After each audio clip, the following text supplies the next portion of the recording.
Greetings YouTube, Crosstrain here, coming to you once again from World of Tanks. And today I am bringing you my first Ace Tanker game in, I think, since February. So we're talking about 5 months. It's been quite a run, and this Ace Tanker comes to you in my Super Pershing, which I just started playing again, in the last week, maybe. And it recently got a slight buff, and so this is a game that I had last night. We are on Fisherman's Bay.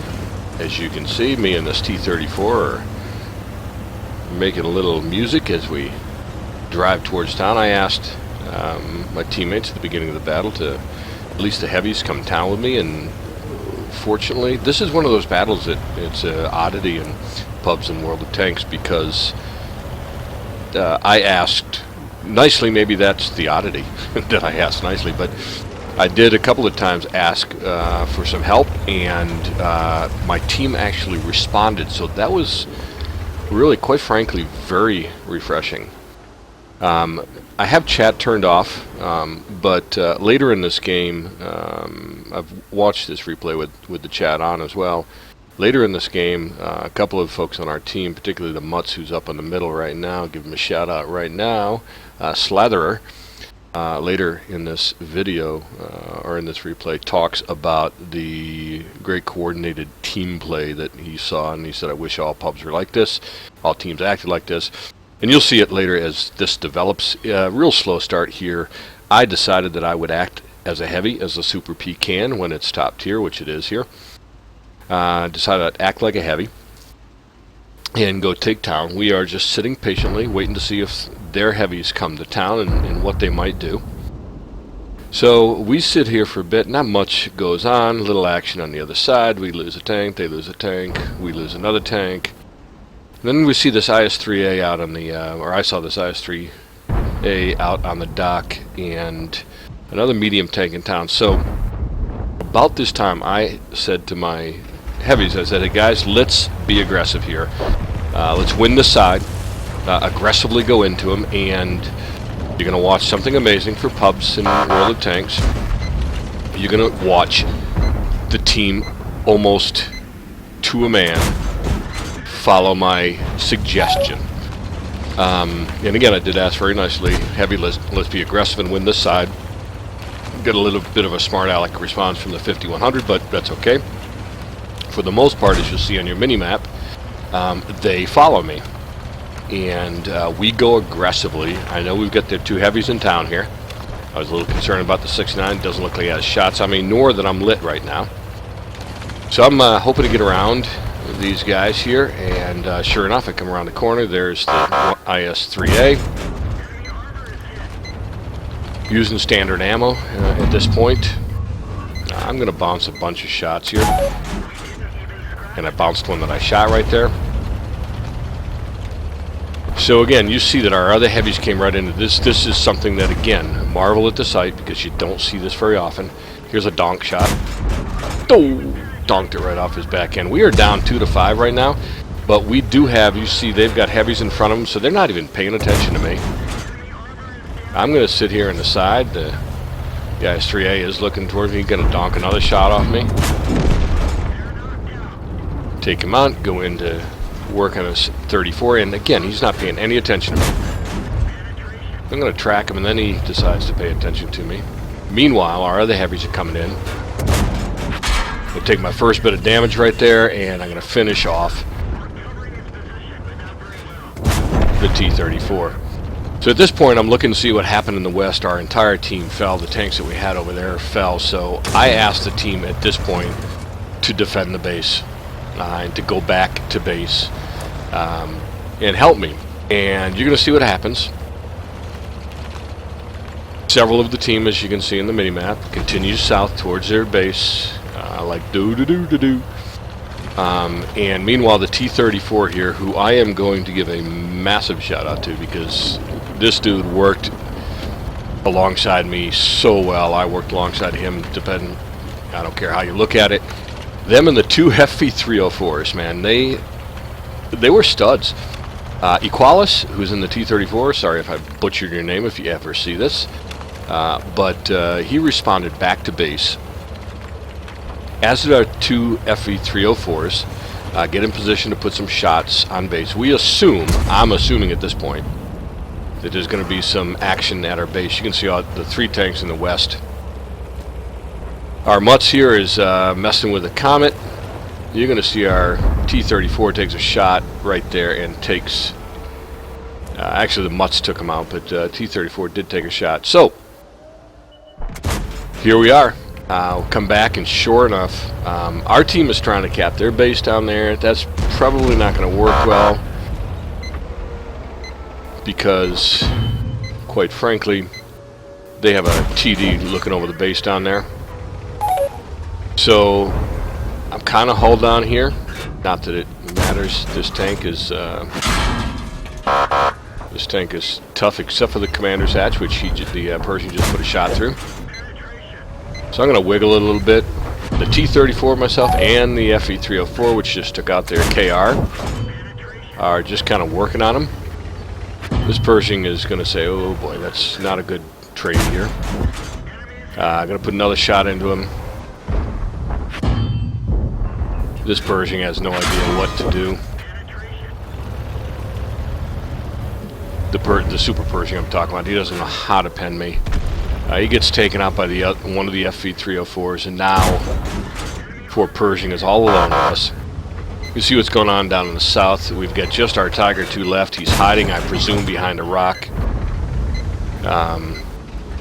This poor Pershing, he's getting squeezed. Good news, he's not getting squeezed anymore. So here we are. We're 6.5 minutes into the battle. We've got 5 tanks. They've got 4 tanks left, and we've taken care of this threat. They've got 2 RDs left and 2 TDs, who apparently are in the back corner, although the SU-100Y has never been lit. At this time, I'm imploring our Tiger II, stay alive, stay alive, stay alive. He just took a big hit. I assume with that hit, it was from the Jagdpanther II.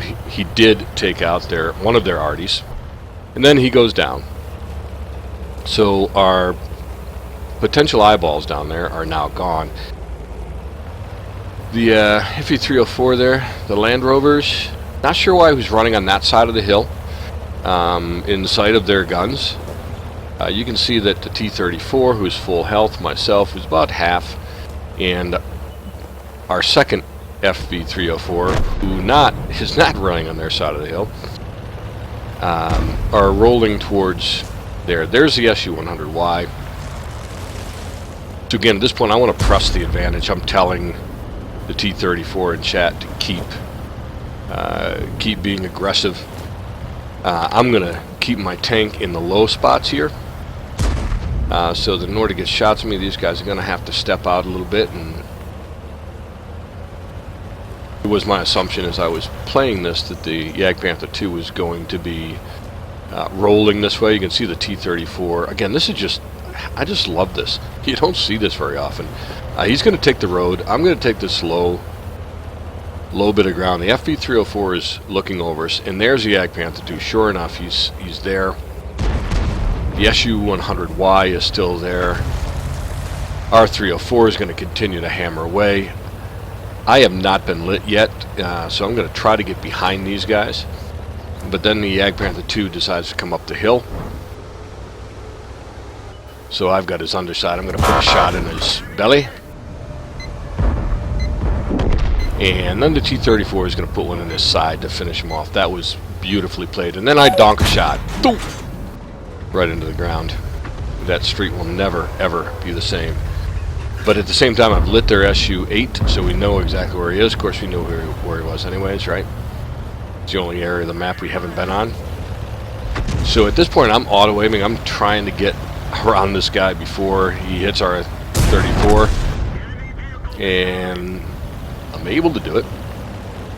So I got 3,528 damage. Your SU-8 was lit. We know where he is. We're all on a hunt for him at this point. He's probably only going to be able to kill one of us, if any of us.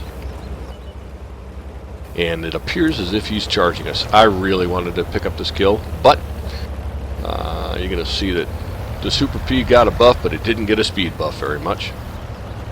Our T-34 is going to come right down the hill and take care of that. So that was a very well coordinated, genuinely a huge shout out to Equalis. Bolslawski in the FE304 that's alive. The other FE304, which did a very nice job, by the way. Land Rovers did a nice job in helping to defend the cap. Those guys were pounding them as we were lighting them and hitting them ourselves. Very nicely played. Again, you very rarely see that kind of coordination. I very rarely see that kind of coordination in team pub battles. The thing that was most refreshing, I think, about this battle for me, besides the pretty decent result, was the fact that I was asking for help and had tankers that were actually responding to it. So that was really refreshing, especially at the end of yesterday. Yesterday wasn't a great day, again, in World of Tanks. It seems like there's a lot of those recently, but nonetheless, it was a nice thing to see at the end of the day. So let's jump into the post-game results here real quick. So you can see this was my master ace badge in this tank. I did not have one before, so this is my first ace in the Super Pershing. I got a bunch of other ribbons and steel wall, high caliber. Picked those up in 5 ribbons there. Lots of critical hits and lots of bounced shots. Lots of credits, 119,000 gross on the credit, and I didn't fire many, if any. I don't remember if I fired some. I may have fired some premium shells, but for the most part, it was mostly standard ammo in this tank, just because of the situation. Didn't really need the premiums. Jump over to this page. We got 3,528 damage, 4 kills, 1361 on my base XP. Again, you can see Equalis here, and the T-34 had a nice game at 2668 with 3 kills. Again, this FE304 had a nice game as well. Shout out to this Jagdpanther 2, did everything he could for his team. 4 kills, 2858. Really had a couple of nice games in their SU-8 and their SU-100Y as well, with over 2,000 damage each. So again, they had nice games, just couldn't carry it quite hard enough. But again, shout out to them. They did a nice job. Detailed report. You see, fired 22 shots, 19 of them were hits, 16 of those 19 penetrated for that 3528. All of it inside of 300 meters, so most of it was in tight engagement, which is where, it's certainly where the Super Pershing can shine. You see 2220 was my bounced damage. Damaged 7 tanks, killed 4, spotted 1 vehicle. That would be the Arty. You see I did fire, in fact, of those 22, that was all standard ammo. I only spent $13.9 to replace my ammo, $47.71. So I had a net profit of over 100,000 credits on that game, which was very nice. And this was not my first one of the day, or it wasn't my first one of the day in this tank. So still, to pick up 2041 plus 204 for premium bonus. So 2200 XP for the win on a non-double is a pretty good day for me. So again, this is a great battle in this tank. It shows some of the strengths when this is top tier. This is a really, really favorable matchup for this. Plus, I had some city fighting I was able to do, and quite frankly, ran into quite a few enemies that had really no idea how to damage, where to shoot the Super P. So that didn't hurt either. So again, I was really pleased with this result. It is my first ace tanker badge since the 1st of February or the 14th of February, something like that. So it was nice. It was 5 months between ace tankers, and that's a long, long time. So it felt very good and gratifying at the end of this battle to get this. So Hope you enjoyed that battle. If you did, give me a little like down below. Make a comment. I will comment back. Promise you, I do on every single comment on every one of my videos. I will talk back to you if you talk to me. If not, just leave a like or dislike, I suppose, if that's what you feel like. And until next time, I will see you on the battlefield. This is Cross Train from World of Tanks and out. Peace.